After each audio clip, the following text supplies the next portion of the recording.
वो करवाएंगे। चुनाव में आप भी मोदी मोदी कर रहे थे, क्या तो क्या हुआ? कर रहा आपके था हनुमान साथ नहीं है, आपके राम अभी साथ नहीं है।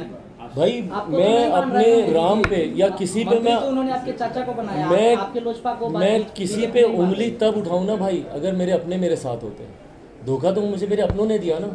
मैं क्या जाके किसी तीसरे से सवाल पूछूं कि भाई आप मेरे साथ क्यों नहीं थे या तुमने मेरे साथ ऐसा क्यों किया।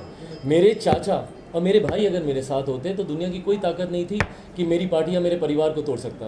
तो दूसरों से मैं क्या गिला शिकवा करूं जब अपनों ने ही मेरी पीठ में खंजर भोंका। बीजेपी दोबारा आपको आपके साथ में हाथ मिलाना चाहे मिलाएंगे आप? भैया हमारी प्राथमिकता रहने दीजिए। हम बोल रहे हैं हम सिर्फ आशीर्वाद यात्रा पे हमारा ध्यान पूरा केंद्रित है। सर असली लोजपा चिराग जी की है या पारस जी? भाई अगर आज की तारीख में अगर आप चुनाव आयोग जाएंगे, आप सब जानकार लोग हैं, आप सब बुद्धिजीवी वर्ग से आते हैं और लोकतंत्र का चौथा स्तंभ है पत्रकारिता।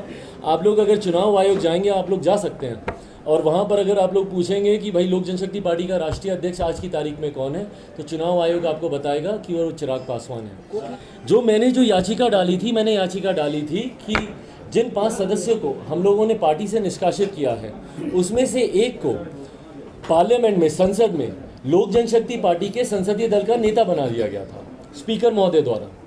इसको समझिएगा गंभीरता से। स्पीकर महोदय द्वारा उनको लोक जनशक्ति पार्टी के संसदीय बोर्ड का अध्यक्ष बना दिया गया था। उससे पहले लोक जनशक्ति पार्टी के संसदीय बोर्ड का अध्यक्ष चिराग पासवान था। हमारी पार्टी का संविधान स्पष्ट रूप से ये कहता है कि पार्टी का केंद्रीय संसदीय बोर्ड ये डिसाइड करता है कि कौन सदन का नेता बनेगा नहीं बनेगा। इसीलिए ये याचिका हम लोगों ने स्पीकर के पास भी डाली थी और साथ में हम लोगों ने हाई कोर्ट में भी डाली। अब स्पीकर क्योंकि अपने में एक कॉन्स्टिट्यूशनल पोस्ट है, संवैधानिक पद पर है, तो हाई कोर्ट ने ये बोला कि ये मामला ऑलरेडी स्पीकर के पास लंबित है। तो इसीलिए हम लोग तब तक इस मामले के ऊपर कोई सुनवाई नहीं कर सकते जब तक उस संवैधानिक पद से कोई फैसला नहीं आता। तो आज की भी तारीख में स्पीकर महोदय के द्वारा इसके ऊपर कोई निर्णय नहीं लिया गया। ये याचिका उनके पास पेंडिंग पड़ी हुई है। आगे की रणनीति क्या है? आगे की रणनीति क्या है चिराग पासवान की? आगे की रणनीति क्या है? आगे की रणनीति अपने गठबंधन को मजबूत करना और मध्यवर्ती चुनाव जब तक हो रहे हैं तब तक हम लोग पार्टी की तैयारी। लोजपा का और चिराग पासवान का क्या स्टैंड है मोदी जी के? हम लोग चाहते हैं कि जातीयता के आधार पर जनगणना हो।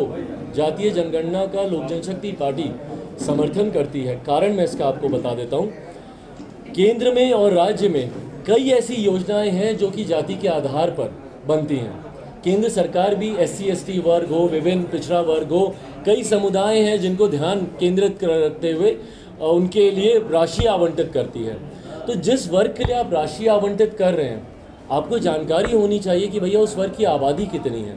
इसीलिए हम लोग इस बात का समर्थन करते हैं और ये कई बार सुप्रीम कोर्ट में भी कई ऐसी याचिकाएं गई हैं विभिन्न विषयों पर जिसमें सुप्रीम कोर्ट ने जानकारी मांगी है सरकारों से कि आप बताएं कि अगर आप इसकी बात कर रहे हैं तो इसकी आबादी कितनी है। तो आज की तारीख में अपर कास्ट क्या है, बैकवर्ड क्लासेस के कौन है, शेड्यूल ट्राइब के लोग कितने हैं, इसकी जानकारी ही नहीं है। आखिरी बार जब ये जनगणना हुई थी 1931 में हुई थी, तब से लेकर अभी तक ये जनगणना ही नहीं हुई। बट हाँ, योजनाएं बहुत बनती हैं इसके आधार पर। तो इसीलिए सही आबादी पता होना ज़रूरी है, इसीलिए हम लोग इसका समर्थन करते हैं। जी, मेरा एक सवाल है कि कई दूसरे राजनीतिक दल जो हैं वो उनके नेता ने ये ऑन रिकॉर्ड ये बयान दिया है कि आप एक बड़े नेता के तौर पे उभर रहे हैं। तो आने वाले समय में अगर वो पॉलिटिकल पार्टी आपको as a CM candidate accept करती है तो उनके साथ जो छोटे छोटे दल उनके साथ गठबंधन करके क्या LJP आपको as a CM candidate project करके एक तीसरा विकल्प देगी NDA और महागठबंधन से?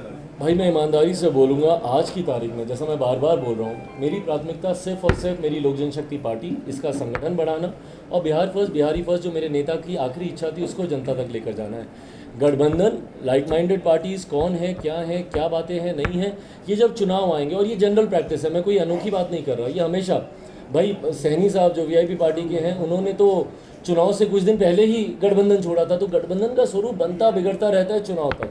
तो जब चुनाव सर पर होंगे, नोटिफिकेशन आएगा, मैं खुद तमाम उन पार्टियों का जिक्र करूंगा जिसके साथ मिलकर लोक जनशक्ति पार्टी चुनाव लड़ेगी। यह अमूमन ऐसे ही होता है कि गठबंधन का स्वरूप चुनाव के आसपास तय किया जाता है।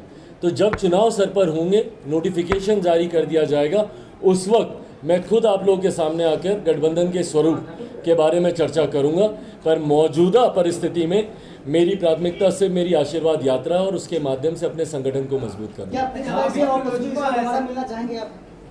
प्रिंस राज जी से और पशुपति जी से दोबारा मिलना चाहेंगे? भाई मेरे परिवार के सदस्य हैं, उनसे मिलने में कौन सी ऐसी बड़ी बात हो जाएगी? पार्टी को लेकर? अरे नहीं भैया, वो विभाजन पर कुछ बताया जा सकता है?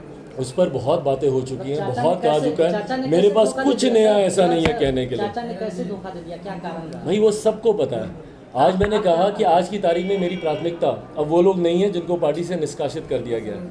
आज की तारीख में मेरी प्राथमिकता 12 करोड़ बिहारवासी हैं जिनका मुझे अपार स्नेह। भाई परिवार के कुछ सदस्य अलग हो उसका दुख मुझे ज़रूर है, पर अगर आज बिहार की 12 करोड़ जनता ने मुझे अपना परिवार माना है, उनका जिस तरीके से महिलाएं देख रहे हैं किस तरीके से हम लोग की यात्रा में आ रही हैं, चुनाव से पहले आप जिस तरीके से महिलाओं का आशीर्वाद मिल रहा है, जिस तरीके से युवाओं का जोश है, पूरे रास्ते एक पैर पर युवा जिस तरीके से जोश में घूम रहा है, तो ये अपने में दर्शा रहा है कि भैया एक नया परिवार मेरा खड़ा हुआ है। हाँ? कौन सा चुनाव? मध्यावधि चुनाव में मध्यावधि चुनाव आने तो दीजिए, आने दीजिए।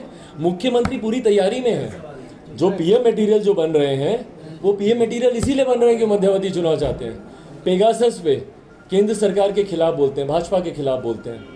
जनसंख्या नियंत्रण कानून पे भाजपा के खिलाफ बोलते हैं। जातिगत जनगणना पे भाजपा के खिलाफ बोलते हैं। तो ये भूमिका किसके लिए तैयार की जा रही है? मध्यावधि चुनाव के लिए ही तैयार की जा रही है। तो पीएम मटेरियल